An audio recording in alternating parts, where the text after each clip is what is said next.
We have a lot more to get to on the program, including a look at why Illinois Republican Congressman Adam Kinzinger is being ridiculed by members of his own party. But first, we recently featured a show at the Museum of Contemporary Art that put a spotlight on comics, from 1960s counterculture cartoons right up to present-day graphic novels. Well, that show has a sister exhibition which opened soon after at the Chicago Cultural Center. It looks at an even earlier history of comics, making the case that Chicago truly brought comics to life. Producer Mark Vitale has the story. At the Cultural Center, the curators walk through their cartoonish creation.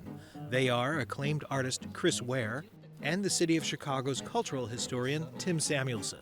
This is an interest that we both shared, but Chris was able to put it into a form as an exhibit that I could have never put together something like this.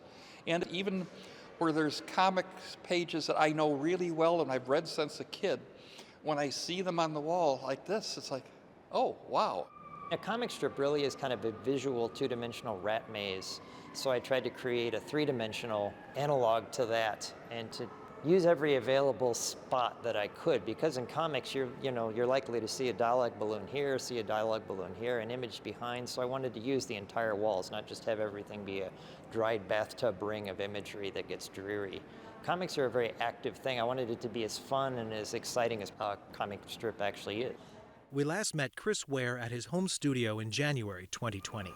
I grew up reading stupid superhero comics and reading them because I thought I would grow up to be a superhero. But when I became a professional cartoonist, what really appealed to me more than comic books, they always seemed to be somehow limited and sort of infantilized and very much based on a movie camera. I realized that the very earliest comics that were drawn before the advent of the movies was where the real action was and where the medium actually came to life and you could feel the soul and the warmth of the artist behind the pen. The show covers from the late 19th century up through the 1950s, and it is full of revelations. I was surprised more than anything to discover that the Chicago Tribune was actually a very experimental, strange newspaper. The Chicago Tribune was not the first newspaper to have a Sunday comics page. However, it took the comics page and almost literally made it a work of art. The exhibition abundantly credits the creators of the work.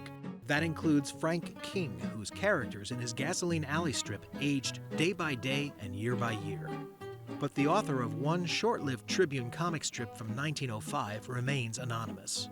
Lucy and Sophie Say Goodbye features two women whose impassioned departures are always being interrupted.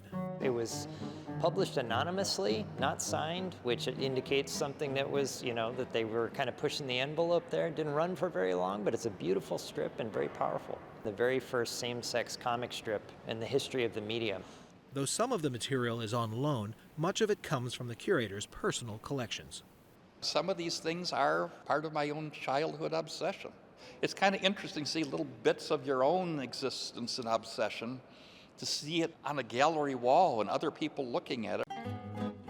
Comics are looked down upon as sort of a throwaway medium, which I think is one of its greatest powers. It's a medium that you can look at and understand immediately without feeling like you have to know something about the history of art or the history of painting. If you look at a comic strip and you don't get it, you just assume the cartoonist is an idiot.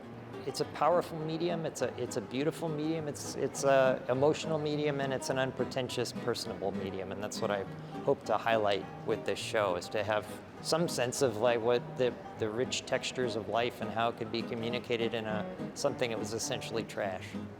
For Chicago Tonight, this is Mark Vitale. Totally remember those Sunday comic sections in the Chicago Tribune. The show is called Chicago, Where Comics Came to Life. It is free and has just been extended at the Chicago Cultural Center through the end of the year.